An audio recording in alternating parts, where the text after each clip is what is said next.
नमस्कार दोस्तों। द जी के ब्रेन में आपका दिल से स्वागत है। पटना के एक कोने में बसी संजय नगर झुग्गी में हर दिन सूरज से पहले चूल्हा जलता था और जिंदगी की जद्दोजहद शुरू हो जाती थी। वही रहती थी नीलू, 17 साल की एक तेज, मेहनती और समझदार लड़की।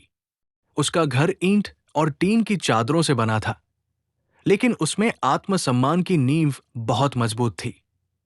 पिता रामस्वरूप एक ऑटो ड्राइवर थे, जिनका देहांत 2 साल पहले हो गया था। मां शीला देवी घरों में झाड़ू पोंछा करके किसी तरह 2 वक्त की रोटी जुटाती थी। नीलू का सपना था पढ़ाई पूरी करके एक टीचर बनना, लेकिन हालातों ने उसे किताबों से ज्यादा भोजन के जुगाड़ में लगा दिया। नीलू सुबह सुबह स्कूल जाती, दोपहर तक घर लौटकर मां के साथ पानी भरती और शाम होते होते एक ढाबे में बर्तन मांजने चली जाती। वही ढाबे में पहली बार उसने देखा कि ग्राहक चाउमीन को कितने शौक से खाते हैं। वो पूछ बैठी, काका, इतना पसंद करते हैं लोग ये नूडल्स? ढाबे के मालिक बोले, आजकल के बच्चे तो रोटी सब्जी छोड़कर यही खाते हैं। चाउमीन मतलब स्टाइल, पर मेहनत भी बहुत लगती है। उस दिन चाउमीन की खनक उसके कानों में गूंजती रही। रात में जब मां ने पूछा, क्यों चुपचाप बैठी है? नीलू बोली, मां, एक दिन मैं खुद का ठेला लगाऊंगी, चाउमीन का, सबसे स्वादिष्ट, सबसे साफ सुथरा, और लड़कियों को काम दूंगी। मां मुस्कुराई नहीं, उल्टा डांट बैठी, ठेले पर लड़की? लोग क्या कहेंगे? इस मिट्टी में मिल जाएगी। अगले 3 महीने नीलू ने रात को मोबाइल पर यूट्यूब से चाउमीन बनाना सीखा। उसके एक दोस्त का पुराना फोन था, जिसमें डेटा होता नहीं था, पर कहीं से वाईफाई का पासवर्ड मिला और उसी से उसने ढेरों रेसिपी देखी।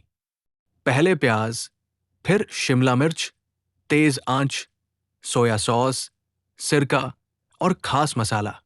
वो बोलते बोलते खुद ही हंस पड़ती। हर दिन वो घर में अभ्यास करती। मां चुपचाप देखती, पर अब मना नहीं करती थी। मां समझ गई थी, ये सपना रोटी से कम जरूरी नहीं। नीलू ने मोहल्ले के एक कबाड़ी से पुराना ठेला खरीदा। 800 रुपए का सौदा हुआ।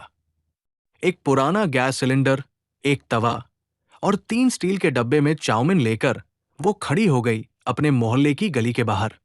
ठेले पर लिखा था, नीलू दीदी की गर्मागर्म चाउमीन, स्वच्छता के साथ स्वाद भी मिलेगा। पहले दिन केवल एक ग्राहक आया, वो भी छोटा बच्चा। नीलू उदास नहीं हुई। उसने खुद खा लिया और बोली, चलो, मेहनत का स्वाद तो खुद चखा। एक हफ्ते में सब बदल गया। मोहल्ले की लड़कियां, रिक्शा वाले, कुछ ऑफिस जाने वाले लोग, सब नीलू की चाउमीन के कायल हो गए। कई कहते, बिटिया, तेरे हाथ की बात ही अलग है। स्वाद भी है, सफाई भी है, और सबसे बड़ी बात, आत्मसम्मान है। नीलू के पास रोज कम से कम 500 से 600 रुपए की बिक्री होने लगी। उसने तय कर लिया, अब वो अकेले नहीं, और लड़कियों को भी सिखाएगी। एक दिन मोहल्ले के कुछ पुरुष इकट्ठा हुए। ये क्या बेहुदी है? लड़की होकर ठेला चला रही है। लड़कियां इसे देखकर बिगड़ जाएंगी। अगली सुबह नीलू आई तो देखा, ठेला पलटा पड़ा था, सामान बिखरा हुआ, और पास की दीवार पर लिखा था, ठेले पर लड़की समाज की हार। नीलू कुछ देर तक ठेले को निहारती रही।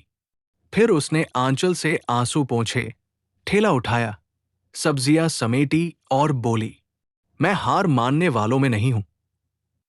अब ये सिर्फ चाउमीन नहीं, लड़कियों की लड़ाई है। अब लोग उसे नीलू दीदी कहने लगे। मोहल्ले की 3 लड़कियां, पूजा, रेखा और सिम्मी, भी उसके साथ काम करने लगी। नीलू ने ठेला लगाया तो मुश्किलें बहुत आईं। कुछ लोग उसके खिलाफ भी थे, पर उसने हार नहीं मानी। रोज मेहनत, लगन और प्यार से उसने अपने चाउमीन का स्वाद बेहतर बनाया। धीरे धीरे उसके ठेले के सामने लोगों की भीड़ लगने लगी। सब कहते, नीलू दीदी का चाउमीन खाने में मजा ही कुछ और है। मोहल्ले के लोग नीलू को पहचानने लगे।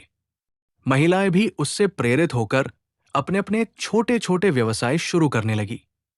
नीलू ने भी कुछ लड़कियों को अपने साथ काम पर रखा और उन्हें आत्मनिर्भर बनने का रास्ता दिखाया। नीलू की मेहनत की खबर धीरे धीरे मीडिया तक पहुंची।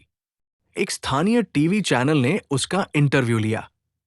इसके बाद जिला प्रशासन ने उसे महिला उद्यमी पुरस्कार से नवाजा। ये सम्मान नीलू के लिए सिर्फ पुरस्कार नहीं, बल्कि उसकी मेहनत का सम्मान था। अब नीलू का ठेला सिर्फ चाउमीन बेचने की जगह नहीं रहा, बल्कि लड़कियों को हौसला देने और समाज में बदलाव लाने का केंद्र बन गया। उसने साबित कर दिया कि अगर इरादे मजबूत हो तो कोई भी काम छोटा नहीं होता। नीलू की कहानी हमें यह सिखाती है कि मेहनत, धैर्य और आत्मविश्वास से हर बाधा को पार किया जा सकता है। चाहे कोई भी परिस्थिति हो, कभी हार नहीं माननी चाहिए। एक छोटी सी शुरुआत बड़े बदलाव की नींव बन सकती है।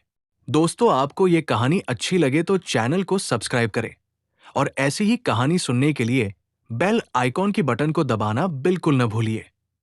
धन्यवाद। मिलते हैं अगली वीडियो में।